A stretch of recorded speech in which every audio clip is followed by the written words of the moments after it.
네, 핫한 직업, 여러분들이 궁금해하는 직업에 대해서 자세히 알아보는 라이징 잡 시간이 돌아왔습니다. 오늘은 또 어떤 직업의 주인공을 만나게 될지 무척이나 궁금합니다. 네, 그렇습니다. 오늘은 특별히 더 모시기 어려운 분을 이 자리에 한번 모셔봤는데요. 네. 바로 대한민국 건축계의 거장입니다. 건축가 문훈 씨 자리에 모셨습니다. 안녕하세요. 안녕하세요. 네, 반갑습니다. 거장이라는 말씀이 부담스럽습니다. 네.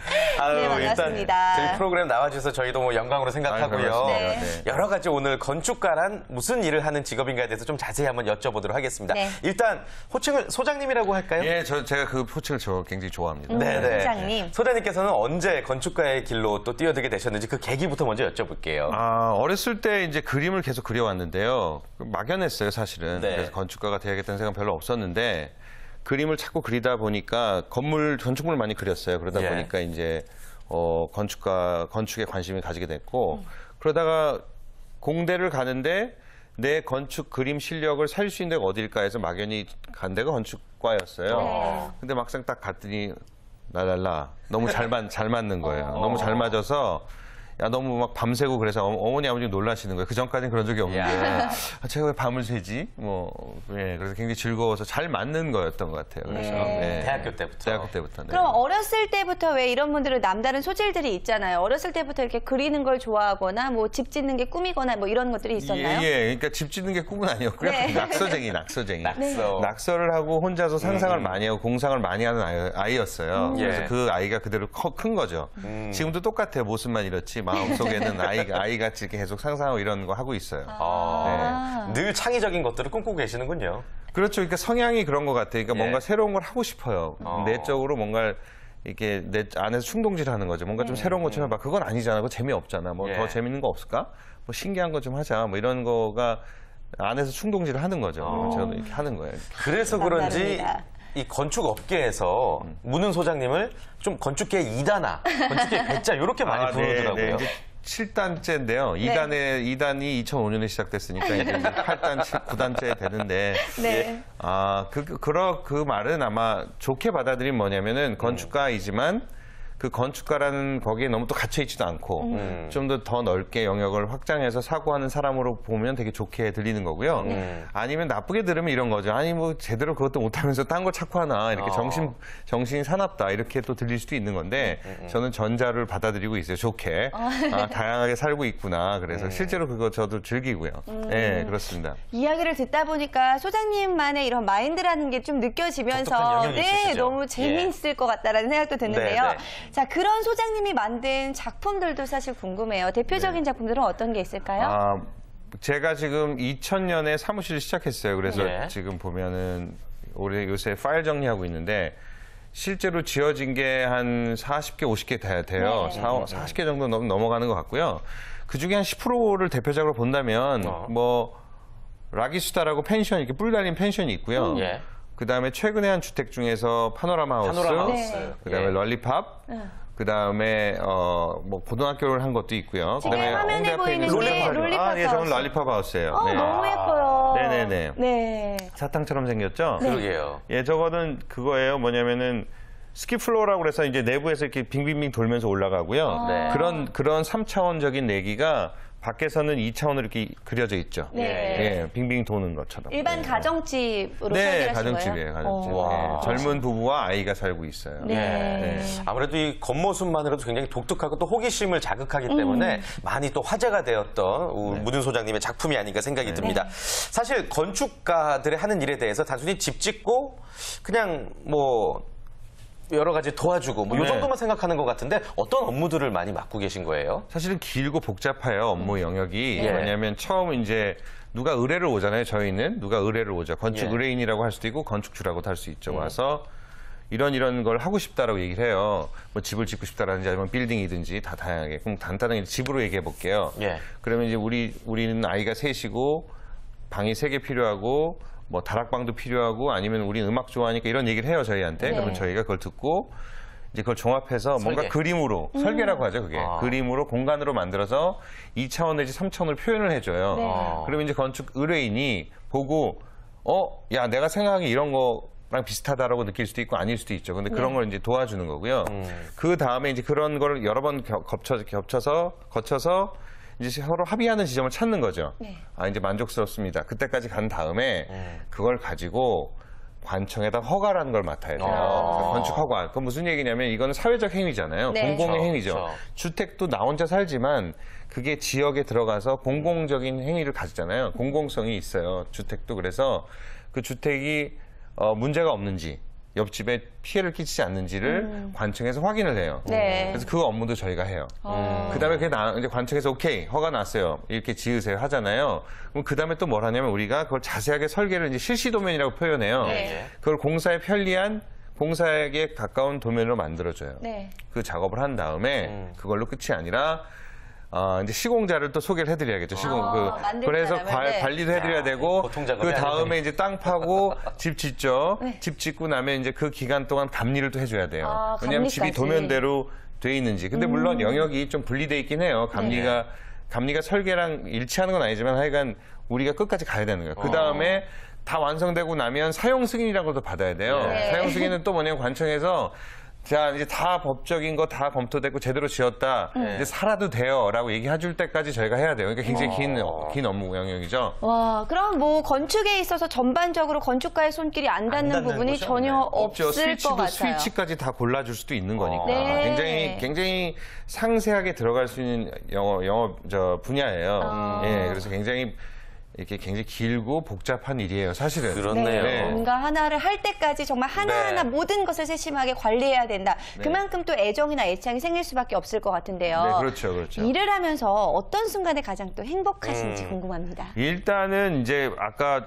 말씀드렸지만 건축가로서는 새로운 어떤 걸 만드는 게 굉장히 즐거운 일이죠. 네네. 새로운 걸 여태까지 없던 걸 만드는 건 즐거운 일이고 동시에 그렇게만 지어진다면 일을 맡기는 의뢰인은 섭섭하겠죠. 그러니까 의뢰인도 그것에 만족할 수 있고 기능적으로도 훌륭한 집이 돼서 이제 행복하게 사는 모습을 봤을 때 되게 보람이 있어요. 굉장히 뿌듯하시고. 뿌듯하고 그리고 네. 가끔 전화도 하게 돼요. 1년이 지난다 전화도 해요. 요새 어떠세요? 혹시 물은 안 새요라든지 이런 뭐 얘기를 하죠. 그러면 이제 물이 새요.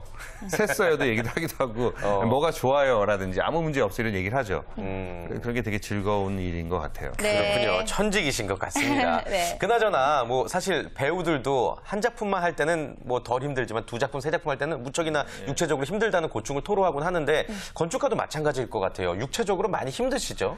아니 육체적이라기보다는 네. 정신적으로 힘든 것 같아요. 왜냐하면 그러세요? 물리적으로 저희가 일을 막 뛰어다니지는 않으니까 정신적으로 더 힘든 일인 것 같고요. 육체적으로 힘든다는 거는 이제 이럴 수는 있죠. 감리 현장이 10개가 넘어서 예. 그걸 일주일에 뭐 가야 된다. 그러면 이제 물리적으로 힘들어질 수는 있지만 일단 정신적 스트레스가 많아요. 왜냐하면 의뢰인께서도 따다로울 수 있잖아요. 네. 해주면 그거 아닌데요. 그거 아닌데요.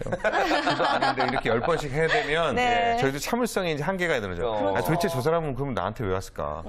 다른 사람은 찾지. 그런 게 이럴 힘들 수도 수 있어요. 있군요. 그래서 그쵸. 스트레스가 좀 있어요. 사실은. 네. 그래요. 네. 그 건축가 개론이라는 영화를 얼마 전에 봤는데 네. 건축학과를 가서 건축가가 되는 것도 참 매력적인 일이겠구나라는 생각을 해본 적이 있거든요. 네. 건축가가 되려면 반드시 건축학과를 가야 되나요?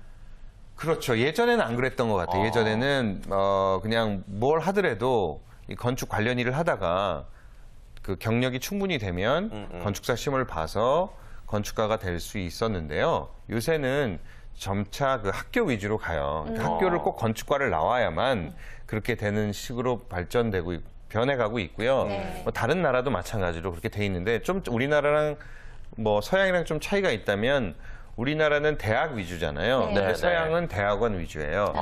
그래서 서양의 특징은 대학 때는 뭘 해도 되는 거예요. 학부 때는. 예를 들어서 이렇게 어나운서를 하시거나 방송계에 있다가도 대학원에서 건축을 하시면 되는 거예요. 그러면 그걸 MBA처럼 그 어떤 자격을 볼 수 있는 학위를 받는 거죠. 네. 그래서 건축가가 될 수 있거든요. 근데 한국이나 일본은 아마 아직도 그렇게 그냥 건축가를 나와야만 그러니까 이런 틀이 좀 강한 편이죠. 그러니까 딴 데서 나오면 칵 물어보죠. 어디 나오셨어요? 무슨 과? 그러면 그냥 그렇게 봐버려요. 그죠? 토목과 나왔으면 술도 많이 드시겠네요. 이런 식으로.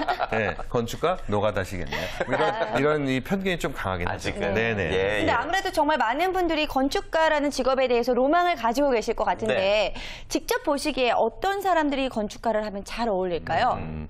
일단 진짜 중요한 문제가 끈기가 좀 있어야 되는 것 같아요. 왜냐면 이게 아까도 얘기했지만 일이 이틀 3일 하는 게 아니잖아요. 네.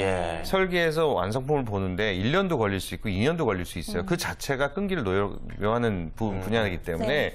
가장 중요하고요. 그다음에 느긋한 마음. 왜냐하면 뭐 빨리빨리 해서 뭘 빨리 성공하고 막 이렇게 접근하면 네. 답답해질 수 있거든요. 그러니까 느긋해야 되고요. 그다음에 상상력이 좀 있으면 좋아요. 그러니까 상상력이라는 것은 머릿속에서 공상일 수도 있죠. 뭐 공상이라는 말이 나쁘게 들릴 수도 있나. 그러니까 어떤 혼자서 이렇게 상상하는 거예요. 그래서 뭔가를 상상하고 그걸 실현하려고 하는 욕망 그런 것도 필요하겠죠. 네. 그런 것들이 조건이 돼야 되고요. 뭐 아주 똑똑해야 되거나 수학을 아주 잘해야 되거나 예. 아주 그림을 잘해야 되거나 그런 건 아니에요. 그거는 수학을 아주 잘하면 수학자가 되면 되고 그쵸. 그러니까 지금 아까 얘기했던 그런 게 되게 중요하고요. 그다음에 오랫동안 참을 수 있는 그것도 되게 중요한 것 같아요. 그렇죠. 네, 예, 되게 중요해요. 무척이나 네. 중요하겠죠. 네. 그리고 또 한 가지 질문을 좀 드리고 싶은 게 사실 인물 소개 토크쇼면 저희가 이런 질문 좀 실례돼서 안 드리지만 네. 직업 소개를 해야 되기 때문에 네. 건축가의 또 보수 체계도 사실 궁금합니다. 네, 예. 보수 체계는 이게 이 전 세계적으로요. 네네. 건축가가 되기 전에 그 수련 단계에서는 어느 나라나 서양을 포함해서 동양 다 낮아요. 아, 낮아요. 맞아요.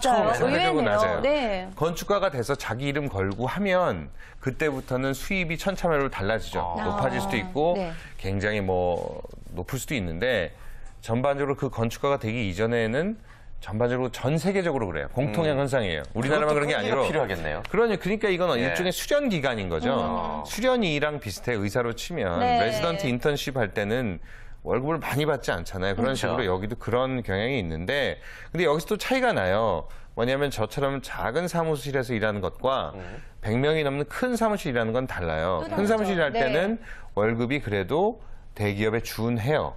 거의 90% 육박하는 걸로 알고 있어요.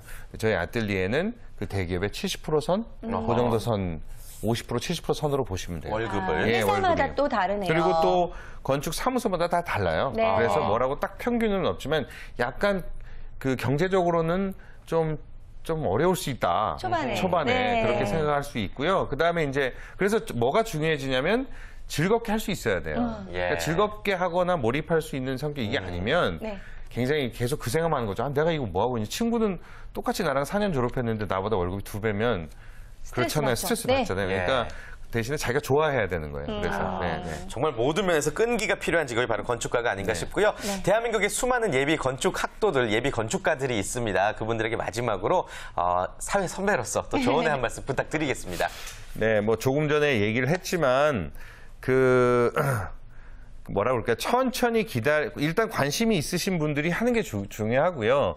이것을 뭐 미래 비전을 보고 한다든지 전망이 좋아서 한다는 건 별로 안 좋은 방식인 것 같아요. 그냥 자기가 이 분야를 하고 싶다는 마음이 들면 그냥 쭉 천천히 밀고 나가면 좋은 일이 일어날 거라고 믿어 의심치 않습니다. 네. 굉장히 그 말씀을 드리고 싶어요. 네, 네. 정말 많은 분들에게 도움이 되는 말씀을 전해주셨고요. 자, 오늘 문은 건축가님과 함께하면서 네. 뭔가 깨어있는 생각, 살아있는 생각들을 저희도 하게 된 것 같습니다. 그렇습니다. 오늘 정말 도움 말씀 주셔서 감사하고 앞으로도 멋진 건물 지어주세요. 네, 감사합니다. 네, 감사합니다. 고맙습니다.